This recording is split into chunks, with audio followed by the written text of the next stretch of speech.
नमस्कार. आता आपण आहोत वारजे माळवाडीमध्ये आणि वारजे माळवाडीमध्ये आपण काल व्हिडिओ बघितले असतील चेकमेट टाइम्सच्या सर्व चॅनल्सवर. उद्योजक सागरजी दांगट यांची आपण प्रतिक्रिया सध्याच्या निवडणुकांच्या पार्श्वभूमीवर घेतल्या होत्या आणि आता ते आपल्याला कैलासजी दांगट यांच्या घरामध्ये आढळून आलेले आहेत. निवडणुकांच्या पार्श्वभूमीवर त्यांच्या प्रतिक्रिया घेतल्या आणि त्यांच्या घरातलाच उमेदवार आहे. भाऊ, काय सांगाल तुम्ही या ठिकाणी कसे आणि त्याच्या मागचं कारण काय? एक 2-3 दिवस आम्ही लोकांशी चर्चा करत होतो, आमचे संबंधित असतील त्यांच्याशी चर्चा करत होतो. तर त्यांचं असं म्हणणं आलं की बाबा जनसामान्यातनं कोणतरी पाहिजे. तर आम्ही भाऊंना फोर्स केला की बाबा भाऊ, मागच्या वेळी वाढ तुटला असला तरी भाऊंना 10,000 मतदान, म्हणजे प्रवाहाच्या विरुद्ध 10,000 आहे पहिली गोष्ट. अरे मागच्या वेळी एवढं बलाढ्य उमेदवार असताना, धनाढ्य उमेदवार असताना सुद्धा 10,000 मतदान निघायची चेष्टा नाही. लोकांनी दाखवलेला विश्वास आहे. मताचं सोडा, लोकांनी 10,000 लोकांनी विश्वास दाखवलाय. वाढ तुटला नसता तर इथे नगरसेवक असतेच असले. ते नगर स्वतःला नगरसेवक म्हणून घेत नाहीत, जनसेवक, जनतेची सेवा करायची. आज आता इथं तुम्ही बघितलं तर काही ते 200 कोटीचे प्रॉपर्टी आज पेपरला आले, त्याच्या यादीत नाव आहे. इथं लोकांना जनसामान्यांमधलं पाहिजे.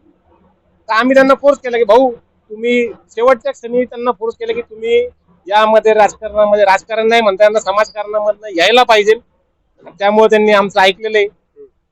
तर आम्ही त्या हिशोबाने आता 32 मध्ये त्यांचा उमेदवारी अर्ज काल त्यांनी म्हणजे वैध जाऊन सगळ्या प्रोसिजर झालेली आहे. आता तुम्ही ऑथेंटिक रित्या जाहीररित्या महाराष्ट्र नवनिर्माण सेना अर्थात भाग्यश्री दांगट यांचा प्रचार करणार. मी स्वतः कोणत्याही पक्षाचा नाही. पहिली गोष्ट, मी कुठल्याही पक्षाचा आजपर्यंत गळ्यात उपरणं घातलं नाही किंवा काय नाही. मी सगळ्यांचं म्हणजे सगळ्यांमध्ये असतो. लोकांची कामं झाली पाहिजे ही लोकांची भावना आहे. त्यांच्या कामाला महत्व आहे. हे काय उद्या हा पक्ष तो पक्ष, लोकांची कामं झाली पाहिजे या मताचा मी आहे. लोकांची कामं कशी, उद्या तुम्ही सगळे पैसे एका बँकेत ठेवून बँक बुडाली तर काय करायचं?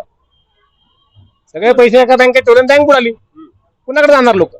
कोणतरी बघा, सगळंच काय एकाच्या ह्याच्यात देऊन काय लोक पस्तावतील. तर कोण ना कोणतरी तिथं विरोध पाहिजे, लोकांमधला पाहिजे. त्यामुळं आम्ही त्यांना फोर्स केलेला आहे आणि त्यांनी आमचं म्हणणं ऐकलेलं आहे.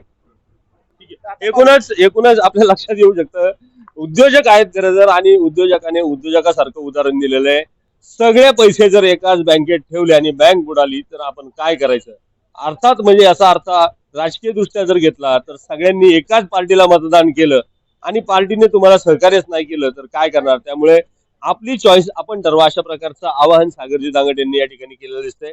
उद्योजक आहेत ते आणि त्यांनी भाग्यश्री दांगट यांचे काम सुरू केलेलं आहे प्रत्यक्षात आणि त्यांना निवडून देण्यासाठी आता नागरिकांकडे मतांचा जोगवा देखील मागणार आहेत, असं यातून समोर येतं.